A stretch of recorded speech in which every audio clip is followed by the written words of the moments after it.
2 मार्च 2020 को तो हमारे पास प्रदेश में न टेस्ट की क्षमता थी, न कोई भी हमारे पास आइसोलेशन बेड था जहां पर हम कोविड पॉजिटिव का उपचार करा सकें। भारत सरकार के सहयोग से राज्य सरकार की मशीनरी ने अपने सभी जनप्रतिनिधियों, प्रशासनिक तंत्र और सभी संगठनों संस्थाओं के सहयोग से आज हम प्रतिदिन 2.5 लाख से लेकर 3 लाख टेस्ट प्रतिदिन प्रदेश के अंदर कर रहे हैं। प्रदेश अब तक 4.5 करोड़ कोरोना के टेस्ट संपन्न कर चुका है। प्रदेश के पास L2, L3 फैसिलिटी के 80,000 बेड्स वर्तमान में मौजूद हैं, जहां पर हम कोरोना पॉजिटिव के उपचार की सुविधा वहां पर उन्हें उपलब्ध करा सकते हैं। केंद्र सरकार 45 से ऊपर हर व्यक्ति को मुफ्त में वैक्सीन उपलब्ध करा रही है। राज्य सरकार 18 से लेकर 44 वर्ष के बीच के हर व्यक्ति को, हर युवा को निःशुल्क वैक्सीन उपलब्ध करा रही है। हम लोग प्रदेश में अब तक 1.5 करोड़ लोगों को वैक्सीन दे चुके हैं और वैक्सीनेशन की कार्रवाई हमारी प्रदेश में युद्ध स्तर पर चल रही है। हम लोगों ने इसके लिए व्यापक कार्य योजना बनाई है। 45 प्लस के लिए वैक्सीनेशन 2500 सेंटर में हमारा अब तक चल रहा था। हम लोगों ने 18 प्लस को 15 मई से प्रारंभ किया था। पहले चरण में हम लोगों ने 7 जनपद लिए थे जहां पर एक्टिव केस और पॉजिटिविटी सर्वाधिक थी।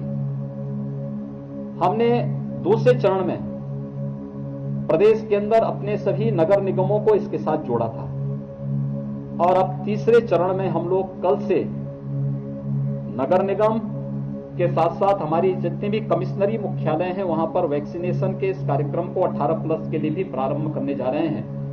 तो कल से 23 जनपदों में हमारी वैक्सीनेशन की कार्रवाई आगे बढ़ेगी।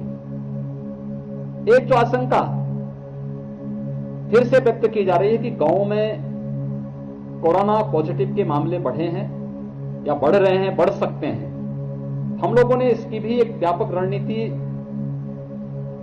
2 मई से ही प्रारंभ कर दी थी। हमारी निगरानी समिति हर ग्राम पंचायत में है। 97,000 राजस्व गांवों को केंद्र में रख करके निगरानी समिति स्क्रीनिंग का कार्य कर रही है। पेशेंट को वहां पर कोविड पॉजिटिव को जो लक्षण युक्त हैं या संदिग्ध हैं उन सभी को मेडिसिन किट उपलब्ध करवाती है।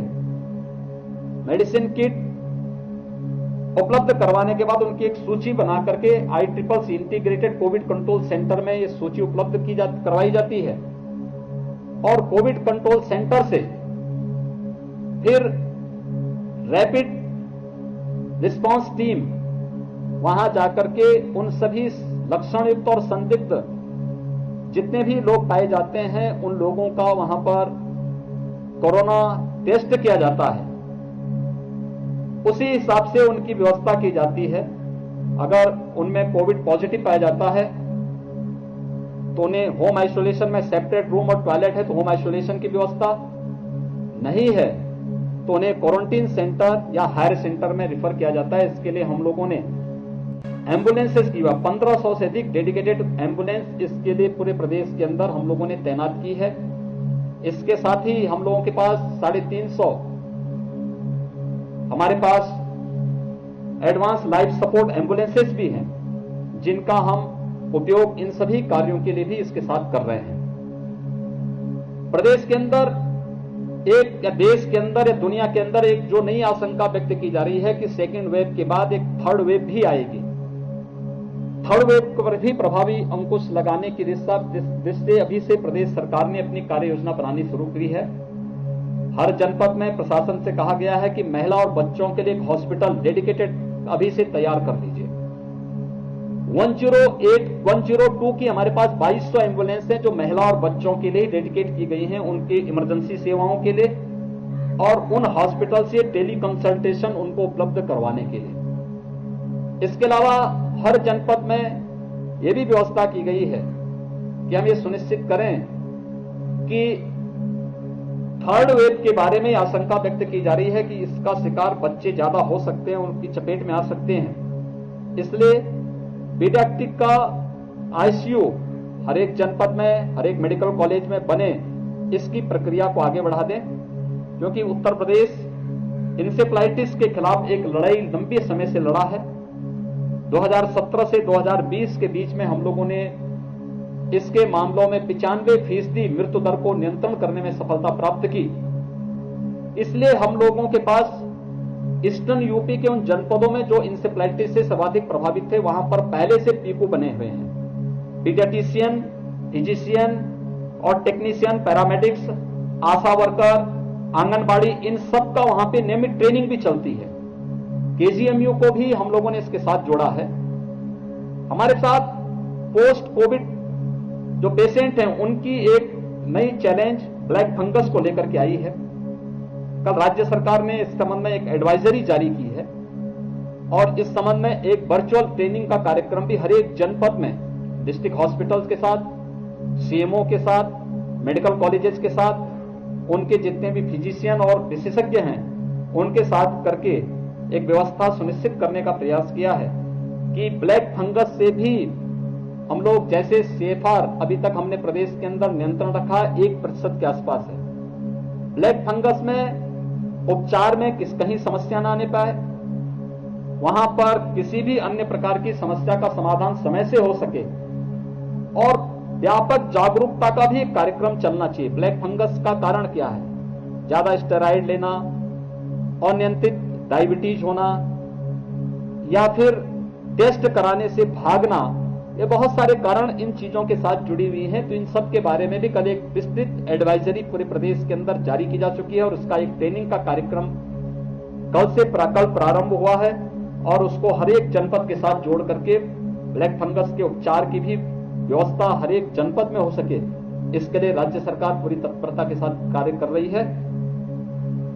गौतम बुद्ध नगर जनपद में, जो कि दिल्ली से सटा हुआ है, तो स्वाभाविक रूप से किसी भी व्यक्ति को मना नहीं किया जा सकता उपचार के लिए। हर व्यक्ति आएगा, हर एक व्यक्ति को उपचार की सुविधा मिलनी चाहिए। प्रशासन से स्पेशली कहा गया है ऑक्सीजन की कमी कहीं न होने पाए। ऑक्सीजन के लिए हम भारत सरकार के आभारी हैं कि ऑक्सीजन एक्सप्रेस और एयरफोर्स के विमानों के माध्यम से आज ऑक्सीजन की आपूर्ति प्रदेश के अंदर और देश के अंदर की जा रही है। लेकिन इसके साथ ही गौतम बुद्ध नगर जनपद में 3 नए ऑक्सीजन प्लांट भी स्वीकृत हुए हैं, जो ऑक्सीजन की आपूर्ति में आत्मनिर्भरता की दिशा में इस जनपद को आने वाले समय में ले जाने में सफल होगा। ये कार्य प्रदेश के अंदर लगातार आगे बढ़ रहे हैं और मुझे विश्वास है आप सबसे मेरी अपील होगी कि हम लोग एक महामारी से जूझ रहे हैं, एक महामारी का सामना कर रहे हैं। हम कोरोना को एक सामान्य फ्लू न माने, इसलिए जागरूकता और लोगों के मनोबल को बढ़ाए रखने के लिए जितना अधिक हम उनके संबल को बांधने में मदद कर सकें। हाई रिस्क कैटेगरी के लोगों के लिए विगत पहली वेव से ही कहा जा रहा है कि वे संक्रमण से बचें, हर हाल में संक्रमण से बचें, जिसमें 60 साल से ऊपर के लोग, 10 साल से नीचे के बच्चे, गर्भवती महिलाएं, एक से अधिक बीमारियों से ग्रसित कोई भी व्यक्ति हो या कम इम्यूनिटी से जुड़े हुए जो भी लोग हैं, वे सभी लोग घर के बाहर न निकलें, घर में भी मास्क लगाएं। शेष अन्य लोगों को भी अगर घर के बाहर निकलना हो आवश्यक कार्य से तो ही निकलें और वह भी मास्क लगा करके 2 गज की दूरी का पालन करते हुए अगर वे इन नियमों का पालन करते हैं तो कोरोना के खिलाफ जो एक लड़ाई पूरा देश मिलकर के लड़ रहा है, इसमें बेहतर परिणाम आ सकते हैं। इस जागरूकता के कार्यक्रम के साथ पब्लिक को अवेयरनेस करने के लिए आपका भी जो सहयोग इस संबंध में मिल रहा है, इसके लिए मैं हृदय से आपको धन्यवाद देता हूं और विश्वास करता हूं कि आप सभी लोग आम पब्लिक को भी सकारात्मक भाव के साथ आगे बढ़ा करके टीम भाव के साथ हम इस लड़ाई को जीतने में और प्रत्येक व्यक्ति को सुरक्षित करने में सफल होंगे।